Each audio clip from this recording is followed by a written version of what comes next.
Hello and welcome to the Sweeney Show, Business and Law podcast.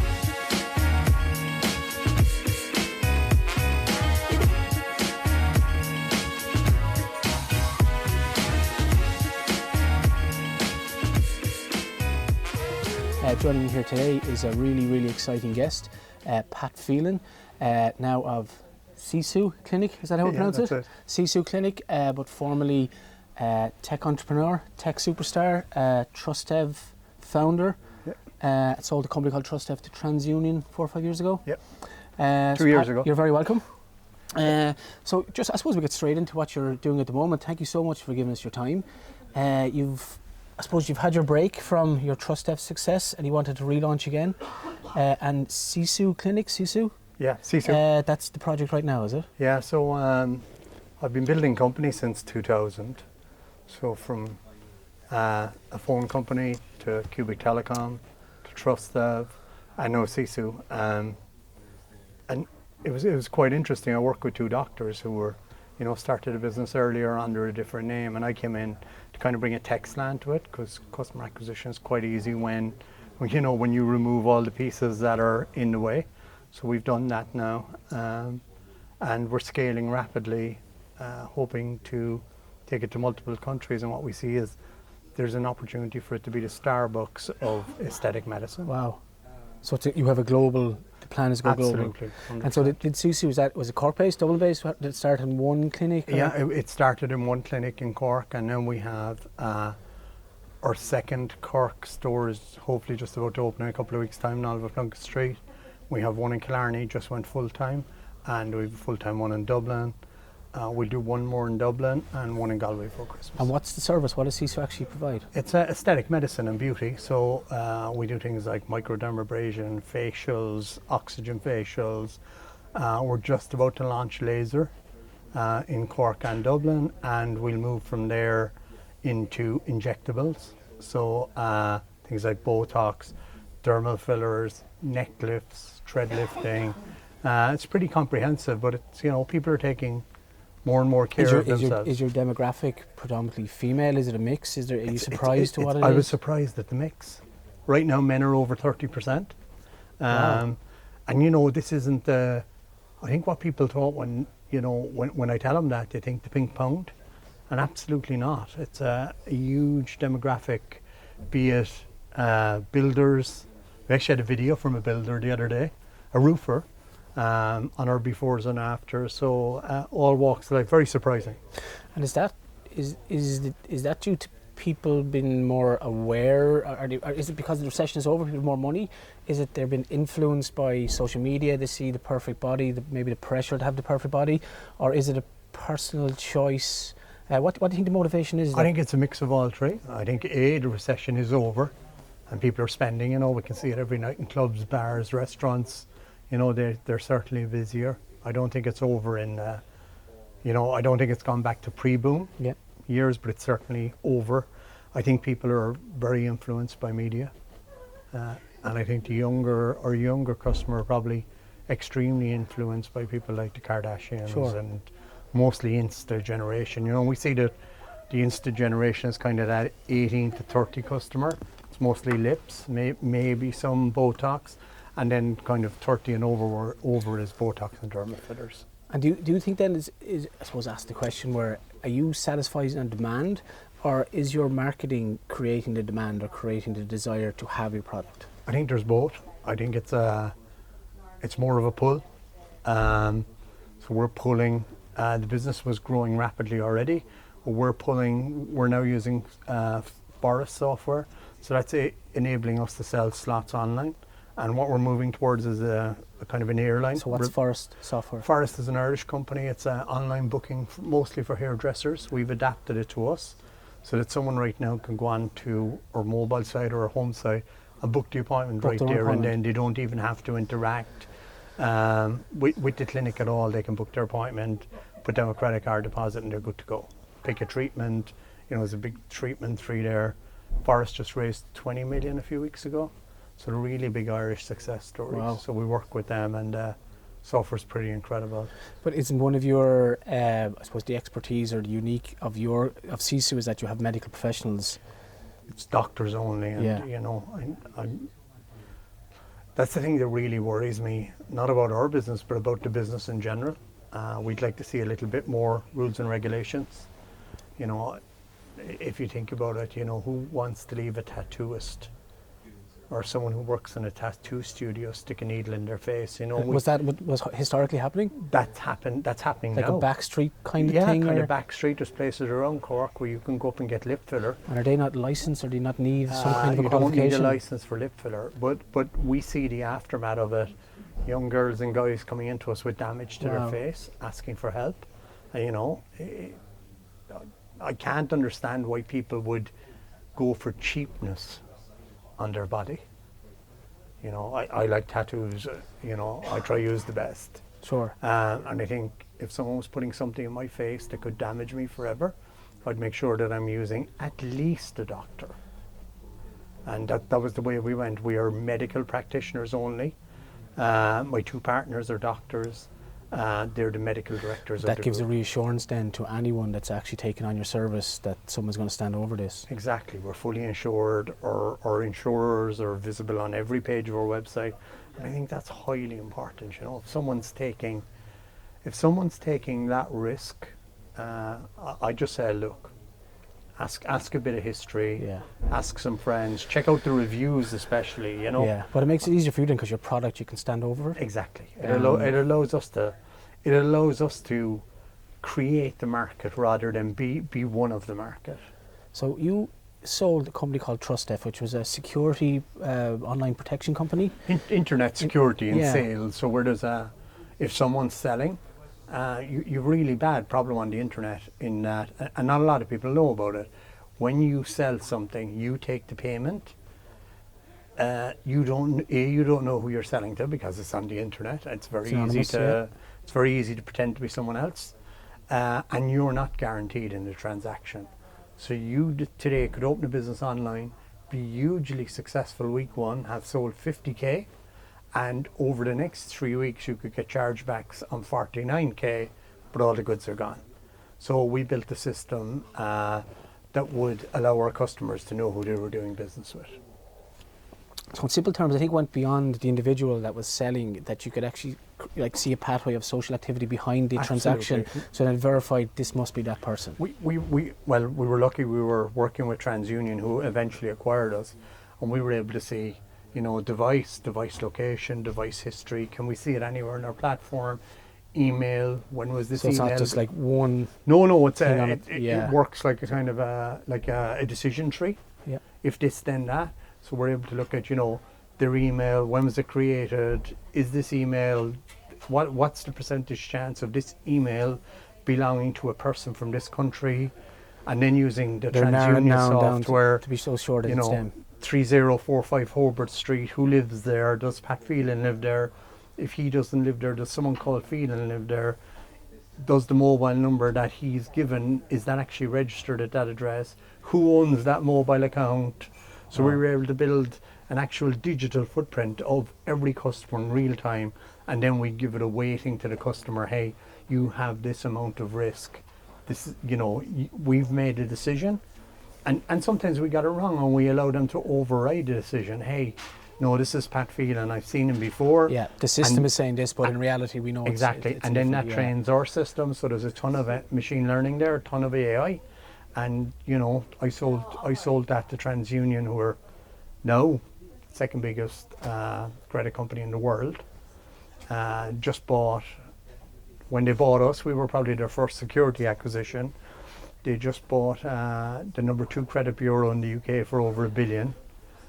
They just bought the second largest device ID company in the world. Wow. So, but you're not involved anymore? No, I'm not. I'm actually on the board. I'm on the advisory board. Okay. But I'm involved 1 day a month. Okay. So I help them with opportunities. And then when you had a huge success with Trustev and there was a huge financial reward for you, did you not feel you wanted to kick back on the deck chair? Like, is just that not your makeup, your psyche? Did you feel like, I've done this now, I want to move on, what's the next project? Or like I had done it before as well with Cubic, so not really. Or was it? And then, so when SISU came along, were you looking for that particular opportunity, or was someone? No, I'd been helping the guys for a while, and just giving them a bit of business advice, you know, about scaling, etc. And I thought I'd looked at the market worldwide and saw how it was so fragmented and how we could really take this market. But I'm not one for, you know, I like cars. I don't have a lot of hobbies besides that. Yeah. You know, I'd I'd like be to bored put yourself very back quickly. into a startup frame of mind, which is going to eat up every hour of the day, because obviously for anything to be successful, it only is going to be as good as the amount of work you put into it. Is that just your lifestyle now? Is that what you want to do? I think if most people had the reward that you had financially, they mightn't go work as hard probably. I think I have a low boredom threshold. Okay. I think as well I'm probably infected with something that I don't know anything else rather than that 100k an hour, you know. Yeah. And so I'm not one for the beach, and I'm not one for, you know, I tried golf once. Yeah. And I think the clubs are still somewhere in the river down there. Yeah. If you could do golf in 30 minutes, I'd play it. But okay. I like short. Wow. But I'm doing the exact same thing we did at Trustev. Yeah. Hire brilliant people. Yeah. You know, if you look at I've heard that you said you were on a panel one time and you said I think two things was the strength of the team and your marketing. Yeah. You know, and you can see your team on those two facets. The SISU marketing is mind blowing. Oh, yeah. I've never done better. Yeah. I've never hired a better team. Yeah. And like I can just see. But then when you're hiring, obviously you're using your previous experience, but obviously I work for myself. A lot of other people have staffing problems. Do you kind of have like a test at the start? Are you ruthless till you know if it's going to work long term or not? Or do you know what I do? I take the advice of my dad. It's never left me down. When I'm interviewing them, I sit at the back of the room and I leave them walk towards me. Okay.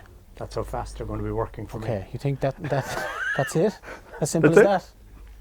So if anyone's getting an interview for Pat, you see you've got to just run. But like you can see, Yeah, it's really weird. Yeah. My dad told me that years ago. He was a publican in Cork, and he told me sit at the back of the room and watch how fast people move. Okay. And that's how fast they're going to be moving for you. Wow. And that's the base. Yeah. You know. Yeah, and then yeah. everything else is, you know. Yeah. But like, I'm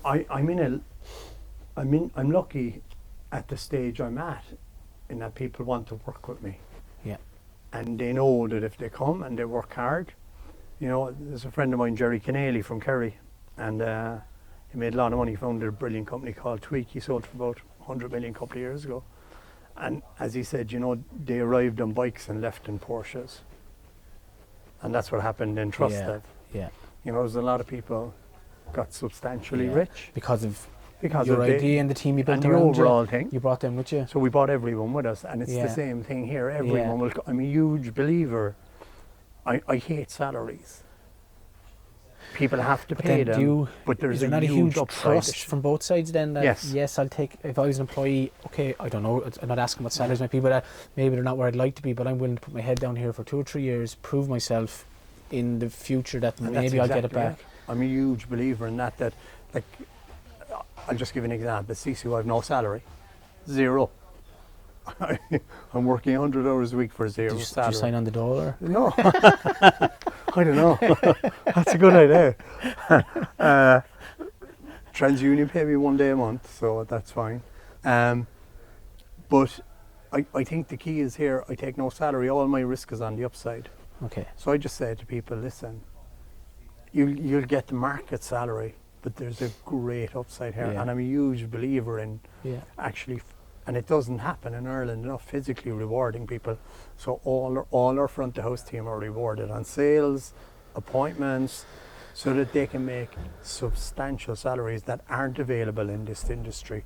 Whereas people are struggling to pay people in the beauty and cosmetic industry. Yeah. I'm saying, hey, we'll pay you, but we'll also reward you. So you share the initial piece and you'll share the upside as well. But you seem to be passionate not just about business though, but it's helping people. It's the whole, it's everything, isn't it? I like work, and I like seeing people get ahead. Yeah. I get a great kick out of people winning. You much more than myself. People. Okay. Much more than myself. Yeah. I'm actually probably rather negative on myself, but I get a great kick out of people winning. It really gets me excited. Wow. That's very interesting, because we've had other people here and we talk about, you know, people building their business by putting other businesses down. It just doesn't work, so it doesn't. I mean, like, I've always worked on that there's loads for everybody. You know, if you come in, I've rarely seen businesses that came in and said, we're taking everything, be successful long term. Yeah. I've seen the business that said we're going to be part of the community and grow with them. I've seen them always do well. Yeah. You know, if that was the case in your own business, there'd be one solicitor on the map. Sure. Correct. There isn't. There's plenty because there's choice and yeah. there's service and yeah. there's different people specialities. have different things they enjoy. Correct. Yeah. And they enjoy working with people. So I've no interest in what's closing other businesses. Where are you going to go with SISU? So what's the plan? My opinion is that the market's very fragmented. We can become a unifier for that, and I think we can become the Starbucks of the beauty industry. I think there's a huge opportunity to have one in every large city. And does that involve acquisitioning or taking over an existing one that might be there and improving it, or would you locate where you think is a location that your business will work? We've looked at both models. We've just finished running the rule over someone who was for sale and we weren't happy with it. We think we could grow quicker than where they were, so we passed. My opinion is it's not acquisition, it's growth. Okay, so you're building the brand of SISU, and that's then a recognised model. I think the brand is super strong. And would you think, is there a franchise option there? Is that something? No, it's just purely keep control. It's purely control. I think the problem with franchise is this is medicine. And I think medicine and franchise kind of don't go together. Yeah. We want to be in a position where we can control the full supply chain back to front. And I think to do that and to have, I think with franchise, the franchise is great for burgers because there's not a lot can go around. Yeah, especially with process and you're supplying the product and the goods and the cooking process. When you're talking about medicine, it's a whole different kettle of fish. Yeah. And that's what you're hearing. And how then is that, like, because obviously that's huge plans to upscale. How does that finance then? Do you do a round of financing? Do you have other investors? Is it all your own personal? So we just done a round of financing a few weeks ago. We raised $1 million. We did that in a couple of weeks. Wow. Really easy. I think it's like anything else. Do you think the hunger is there for these type of products? Yeah. 100%. I think what we have is a kind of a software as a service model, where our customers are 90-day cycle. We market. So and you we talk like to them. obviously I don't you maybe you know Gary Vaynerchuk personally. Like I follow him. Like met him a few times. Yeah. His mindset and what I bought into is that I'm not a solicitor company that's on social media. I'm actually a social media company that sells legal services. So it seems that this, and obviously because social media and the internet makes the world smaller, that seems to be the model that you're. We're very bought into that. We're not going into the sneakers market. We're good at what we're good at. Yeah. We're very one-dimensional, where you won't see us doing hair removal. Yeah.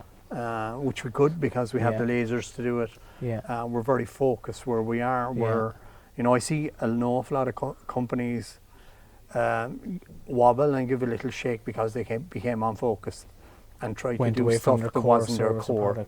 Where I'm very when we built Trustev, double down on what you're good at. We stuck at what we were good at. Yeah.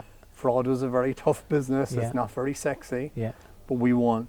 Same when I built Cubic, IoT, we stuck to what we were good at. Wow. When I built a telco, we did only one thing. And I think that singular focus gives everybody an understanding, but you have to have everybody bought in as well. Yeah. The team has to be. And so then, is that if someone was starting out now, say had a business idea or wanted to start as an entrepreneur, what is that part of the advice you would give them, or what would you actually say? Do one thing amazing. Better than anyone Simple as else. that. I'll give you an example. So someone reached out to me 2 weeks ago and said, hey, at SISU, can we do your uniforms? So I marked it with a little flag and said, fair play to that guy for reaching out. I sent him an email at so it's now Monday morning, 20 to 1. I sent him an email at 1:28 Friday to say, yeah, we'd like to go ahead. Here's the colours. Can we get moving quickly? Because, it's usually lastminute.com. Heard nothing. Sent him, his number was on the email, sent him a text message this morning at 9 o'clock. Heard nothing. I've now moved on. Okay. So, answer your phones, answer your emails. If someone rings you up for an opportunity, that's only common courtesy as well, isn't it? But don't leave opportunities pass you by. Wow. Yeah. It's whoever that is, they're regretting it now. I presume they are, because it's silly, and just simple stuff. We noticed that. I noticed that I started watching a pattern where people were Facebook messaging us, and I noticed that if someone sent us a message about a treatment after 6 o'clock, we weren't answering it. And I started watching it and saying, at 10 o'clock next morning when we message them, there's a very small percentage replies. So I said to the guys, I think there might be a fall off there. So I started answering them. I'm still answering them 3 weeks later. We're just about to hire someone. Yeah. But the conversion rate has gone up by 80%. Wow. By just accepting the message and saying, hey, we can help. But from your point of view then, you can't split yourself up into 100 pieces. No, to but do that. like you just, you're just going, hey, I've measured this. Yeah. And that's what we try to do. We try to say, what does the data tell us? Yeah. We just took the head of data, online data from Glanbia, the food people. Brian, he's outside now. So we're measuring minutely. Where are we on Google today? Where do we stand for lip fillers? Where do we stand for dermal fillers? What page are we on in Dublin? Wow. How do we improve this? And we have everything tracked to like the most micro piece. And then you can make solid decisions then on what your next move is. What's actually working, because what happens as well, when you have such a marketing engine, people throw stuff and you never measure it. We're measuring. But if you go back to the guy, because I'm trying to think of people might be watching this, he maybe mightn't have the budget to do that. Is there any ways to manipulate or trick? I don't say trick, but like just I keep saying it, no one will outwork me. Yeah. We tweeted it the other night. Yeah.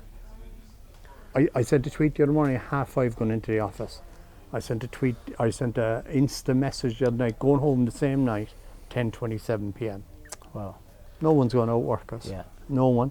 And that's the stuff you have to do. I see people going, I'm running my startup 9 to 6 and nobody's going to overwork. Bullshit, because there's 100,000 other guys who aren't doing that. But also, like the big client is on their phone that evening, on their Instagram or Facebook. That's when the business is going to be done.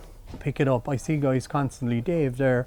I see people reaching out constantly. Hey, can I help you with this? Can I help you with that? Just to get a leg up that you can go, these guys are really good. I can recommend them now. Yeah. You don't answer your email, you have no hope. Yeah. Pat, thank you so much for giving us your time today.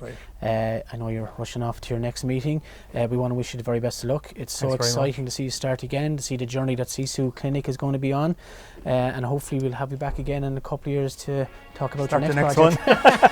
Thank you very much. Thank you, Pat. Cheers.